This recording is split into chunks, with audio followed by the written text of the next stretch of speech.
Bom dia, tudo bem? Eu sou a professora Grazi Marciano, moro no município de Campo Mourão, trabalho no Colégio Estadual de Campo Mourão e estou como coordenadora do curso de formação de docentes de prática de formação e atuo também como professora no curso. Eu convido você hoje para discutir um pouquinho sobre a teoria histórico-cultural, sobre alguns conceitos que Vygotsky nos traz que possam enriquecer a nossa prática pedagógica. Vamos lá? Então, a teoria histórico-cultural, ela tem como as questões educacionais como objeto de estudo. E para esta teoria, o desenvolvimento humano não ocorre sem o ensino, ou seja, sem o processo de ensino e aprendizagem, o que impulsiona o desenvolvimento, seja o ensino intencional ou não. Um conceito que Vygotsky traz que é muito importante, que ele deu ênfase nos seus estudos, são os processos mentais superiores, também conhecidos como funções psicológicas superiores ou ainda funções psíquicas superiores. É através delas que o ser humano pode entrar no mundo dos símbolos, nas representações mentais. Isso ocorre pelas influências socioculturais que vivemos, nos ambientes em que estamos inseridos, e mediante também a internalização de alguns conhecimentos, o que nós vamos ver mais para frente. As chamadas funções psicológicas superiores são aquelas que nós desenvolvemos na nossa trajetória, nas nossas relações sociais através da mediação.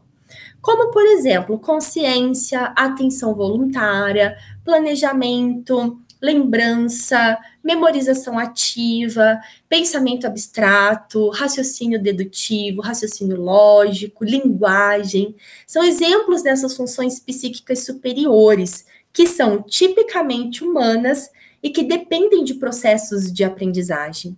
E Vygotsky considera que os processos de aprendizagem e de desenvolvimento estão intimamente relacionados e que o aprendizado ele favorece o processo de desenvolvimento do ser humano. Outro conceito também muito bacana é o conceito de mediação. O que seria a mediação? A mediação é a aquisição de conhecimentos realizada por meio de um elo intermediário entre o ser humano e o ambiente cultural em que ele está inserido. E para Vygotsky, há dois elementos mediadores. O primeiro seriam os instrumentos e o segundo seriam os signos. Mas o que seriam esses instrumentos e esses signos? Bom, os instrumentos, eles são recursos externos que o homem utiliza para facilitar a sua atuação sobre a natureza externa.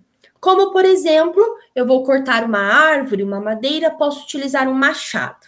Eu vou tomar uma água, eu posso utilizar um copo, uma taça.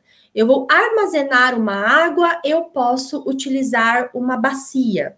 Esses são os instrumentos que nós utilizamos para atuar diretamente com a natureza. E os signos, eles também são instrumentos, mas são instrumentos a nível psicológico, ou seja, eles são recursos externos dos quais nós nos apropriamos para modificar a nossa natureza interna, a nível psíquico. Então, como já falei e dei o exemplo dos instrumentos, fica simples de entendermos, né? Os instrumentos, eles são objetos externos, né? O signo, ele é qualquer objeto, forma ou fenômeno que representa algo diferente de si mesmo. Vamos dar um exemplo aqui da nossa linguagem. A nossa linguagem, ela é toda composta de signos. Então, se eu digo a palavra cadeira, logo você vai lembrar do objeto cadeira sem que seja necessário a cadeira estar ali na sua frente. E assim com outras palavras também.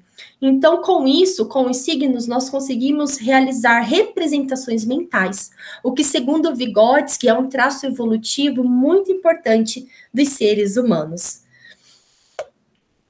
Outra questão também muito importante é a internalização. O que seria isso? Se refere sempre à reorganização interior de uma ação, de uma operação psicológica.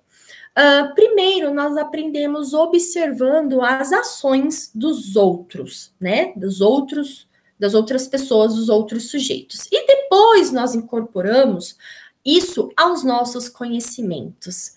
Sempre quando recebemos as nossas crianças da educação infantil, dos anos iniciais, a criança traz consigo um conhecimento prévio, né? Ali de determinada questão.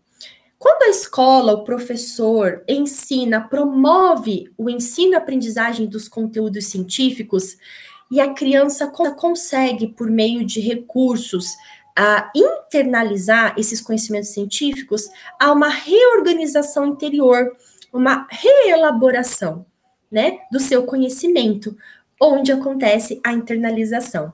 No livro A Formação Social da Mente, que é uma obra clássica de Vygotsky, Vygotsky diz que o caminho do objeto até a criança e da criança até o objeto passa por outra pessoa. E por isso o conceito de aprendizagem imediata confere ao professor um papel que ele diria privilegiado. E também nós precisamos ter muito claro na nossa prática sobre os níveis de desenvolvimento da criança, que segundo Vygotsky são dois: o nível de desenvolvimento proximal e o nível de desenvolvimento real. O nível de desenvolvimento proximal, a criança realiza determinada tarefa, mas ainda não consegue finalizá-la sozinha. Vamos dar o exemplo de amarrar os seus sapatos. Quando a criança está aprendendo a fazer o nó, né, mas ainda não consegue finalizar a parte do laço sozinha, a mãe, o professor ou o irmãozinho precisa ir lá ajudá-la, ela se encontra no nível de desenvolvimento proximal. E quando ela já adquire, consolida esses conhecimentos, internaliza o processo e consegue terminar terminar o nó, o laço, né, e finalizar a amarração dos seus sapatos, ela já se encontra no nível de desenvolvimento real. Isso é muito importante porque o professor precisa conhecer muito bem esses níveis e o seu aluno, para que nós possamos, enquanto educadores, atuar no nível de desenvolvimento proximal, que é ali que, com a aprendizagem, o aluno vai impulsionar o seu desenvolvimento. Nós não podemos ficar atuando no nível de desenvolvimento real, por exemplo, naquilo que ele já sabe fazer sozinho.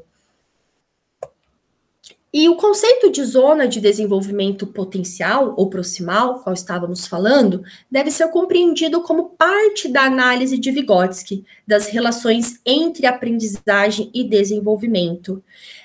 Segundo ele, a aprendizagem é que promove o desenvolvimento. Sem a aprendizagem, não há um desenvolvimento integral do ser humano.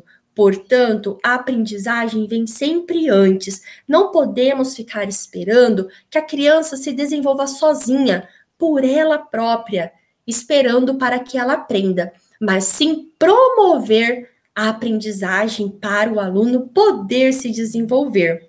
Então, sempre temos que ter em mente a seguinte pergunta em nossa prática pedagógica: o que eu devo ensinar para fazer o meu aluno avançar em seu desenvolvimento? Porque, segundo Vygotsky, o único e bom ensino é aquele que se adianta ao desenvolvimento. Foi um prazer estar com vocês e até a próxima. Tchau, tchau.